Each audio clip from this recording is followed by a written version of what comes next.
Will the reigning champs bring in another buyout market piece? The Boston Celtics, the defending NBA champions, made a quiet move at this year's trade deadline, sending defensive specialist Jaden Springer to the Houston Rockets in exchange for a salary relief. Shortly after, they bolstered their rotation by adding Torrey Craig, a veteran wing who was waived by the Chicago Bulls. But is that enough? With the season entering its decisive phase and a roster that has already proven to be highly competitive, should the Celtics explore the buyout market even further? The answer isn't so straightforward. On one hand, Boston already boasts one of the most well-rounded rosters in the league, led by Jayson Tatum, Jaylen Brown, and Jrue Holiday, all performing at an elite level. However, a championship-caliber team can never afford to get complacent. Depth matters, especially when looking at the top contenders. Teams like the Denver Nuggets, Milwaukee Bucks, and even the New York Knicks have recently strengthened their rotations, and any misstep in the playoffs could be costly. The financial factor: there's also a significant financial aspect to consider. As highlighted by ESPN's Bobby Marks, the Celtics are among 7 teams exceeding the second luxury tax apron, alongside the Nuggets, Lakers, Bucks, Timberwolves, Knicks, and Suns. This means Boston cannot sign players who were earning the full mid-level exception or more before their buyout. In other words, high-profile names like Malcolm Brogdon, former Celtic, now with the Washington Wizards, Bruce Brown, New Orleans Pelicans, and D'Angelo Russell, Brooklyn Nets, are off the table, assuming they even get bought out. What type of player should Boston target? That said, there are viable options available that could strengthen the roster without disrupting the team's financial structure. But what profile should Boston pursue? A reliable backup point guard? Another versatile wing? A physical big man to match up against Giannis Antetokounmpo, Nikola Jokic, or Joel Embiid in the playoffs? The front office must make a strategic decision. The guard rotation is already well established with Jrue Holiday and Derek White, both elite defenders and capable playmakers. Peyton Pritchard has been solid off the bench, but adding a veteran presence could help ease his burden in crucial moments. On the wing, the addition of Torrey Craig improves the team's defensive depth, but is it enough to slow down scorers like Kevin Durant, Kawhi Leonard, or LeBron James in a 7-game series? And in the front court, while Kristaps Porzingis and Al Horford provide reliability, the Celtics might need a more physical rebounder to battle against the league's dominant big men. Looking at the current buyout market, several players could fit Boston's needs. Here are 3 names the Celtics could consider if they become available. If there's one thing a championship team can never have too much of, it's three-point shooting. And if there's a player on the buyout market who embodies that philosophy, it's Seth Curry. The 33-year-old veteran, currently with the Charlotte Hornets, remains one of the most efficient shooters in the NBA and could provide the Boston Celtics with a valuable scoring boost off the bench. But does Boston really need a specialist like him?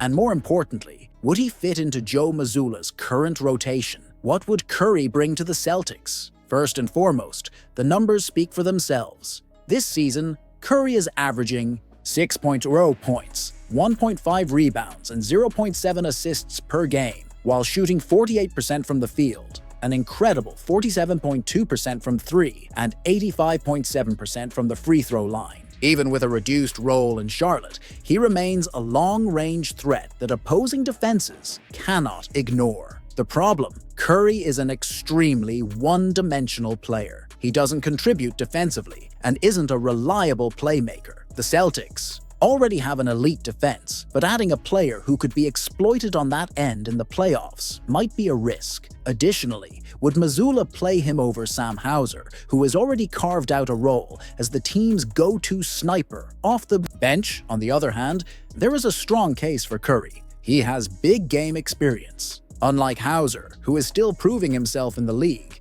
Curry has been through multiple playoff battles and doesn't shy away from pressure moments. If Boston needs a specialist to knock down clutch shots, he could be a viable option. Does Boston really need Curry? The biggest question surrounding a potential Seth Curry signing is fit and cost effectiveness. The Celtics have only one open roster spot and must be strategic in how they use it. Given that Boston already has depth on the wing and in the backcourt, does it make sense to use that spot on a player who doesn't significantly upgrade the rotation? If Mazzulla wants to double down on offense and ensure there's always an elite shooter on the floor, Curry could be a worthwhile gamble. But if the priority is defense and versatility, it might be better to invest in a different type of player, such as a more physical wing or a rebounding big man to help in the paint. In the end, it all depends on how Brad Stevens views the remainder of the season. If he believes the offense can carry the team to a title, Curry could be an intriguing addition. But if maintaining balance between defense and offense is the priority, Boston might be better off looking elsewhere in the buyout market. What do you think? Should the Celtics invest in a shooting specialist like Curry or pursue a player with more defensive impact?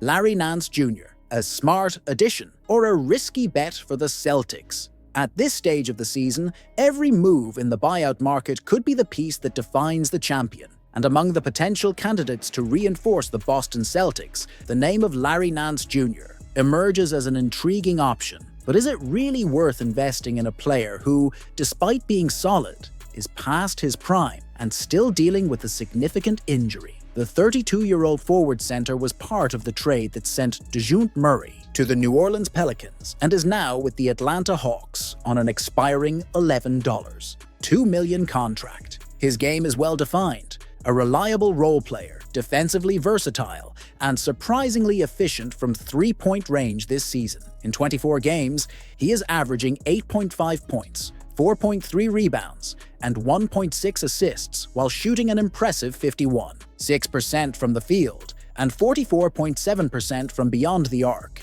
a number that, to be fair, is not typical for him over his career. But the biggest concern remains: is he healthy? The answer, unfortunately, is no. Nance suffered a fracture in his right knee and is expected to be out for at least 6 weeks. That means he wouldn't be able to contribute immediately, forcing the Celtics into a risky decision. Is it worth signing an injured player in hopes that he'll be ready for the playoffs? If healthy, Larry Nance Jr. would bring exactly the kind of reinforcement Boston might need in the front court. He is a versatile defender, capable of guarding multiple positions and providing rim protection when needed. Additionally, his athleticism and energy in the paint could ease the burden on Kristaps Porzingis and Al Horford, two essential players for the Celtics' success, but who require careful rotation management to stay fresh for the postseason. Another factor in Nance's favor is his offensive versatility. He's not a high-volume scorer, but he knows how to take advantage of his opportunities within a structured system. His three-point shooting has improved significantly, making him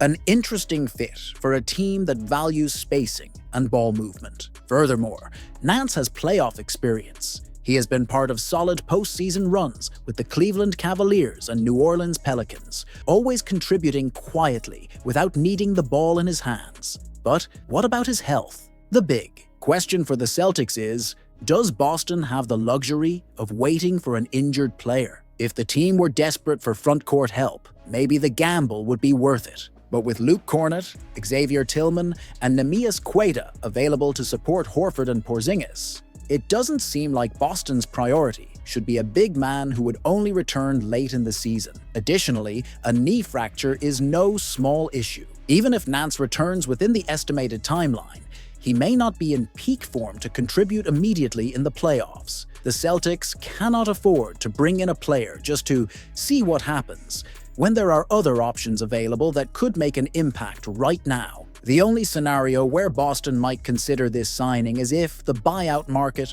fails to offer better alternatives, and Brad Stevens believes Nance could be a defensive difference maker in a tough series against the Bucks, Nuggets, or 76ers. But for now, it seems like an unnecessary risk. With a well-structured roster, the search for reinforcements in the buyout market needs to be extremely selective. One name that could emerge as an option is Cam Reddish, a 6'8" wing currently playing for the Los Angeles Lakers. But would he really add anything significant to Joe Mazzulla's squad? Or are we talking about a player whose name still generates expectations without real on-court justification? Reddish, a former lottery pick, entered the NBA with hype due to his physical, profile, and defensive ability, but he has yet to establish himself as a reliable player. Now, with JJ Redick taking over as head coach of the Lakers, he has lost his spot in the rotation and could become a buyout candidate.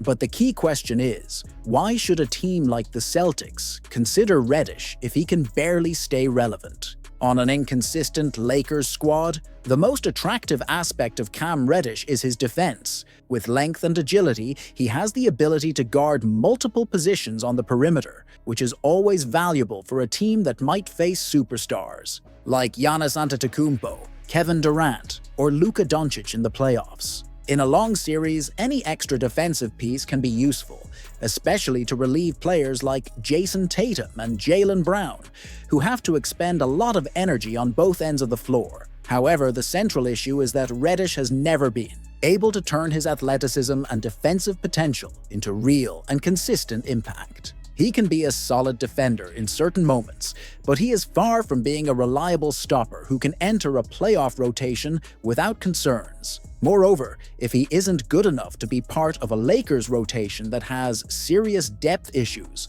why would he be valuable for the Celtics, who already have a stronger and more balanced roster? Defensively, Reddish might still be a viable option in specific situations, but offensively, he is a problem. The Celtics system relies heavily on spacing, ball movement, and efficient three-point shooting. Players like Sam Hauser and Peyton Pritchard thrive in this system because they know where to be and convert their opportunities. Reddish, on the other hand, is not a reliable shooter. In 31 games for the Lakers this season, he is averaging just 3.3 points and 2.0 rebounds, numbers that are simply irrelevant for a team chasing a championship. His career three-point shooting percentage is 32.2%, which means he can't be left completely open, but also can't be considered a reliable threat. This leads to another question. If Reddish can't space the floor, how would he contribute to the Celtics offense? He's not a playmaker. He doesn't have an efficient driving game, and without the ball in his hands, he doesn't offer much impact. Offensively, he would be easily ignored by opposing defenses, hurting the team's spacing. The mere presence of Cam Reddish in the buyout market might excite some people, especially since his name still carries a certain prestige as a former lottery pick. But when analyzing his fit and the reality of his game, it becomes difficult to justify a move by the Celtics for him.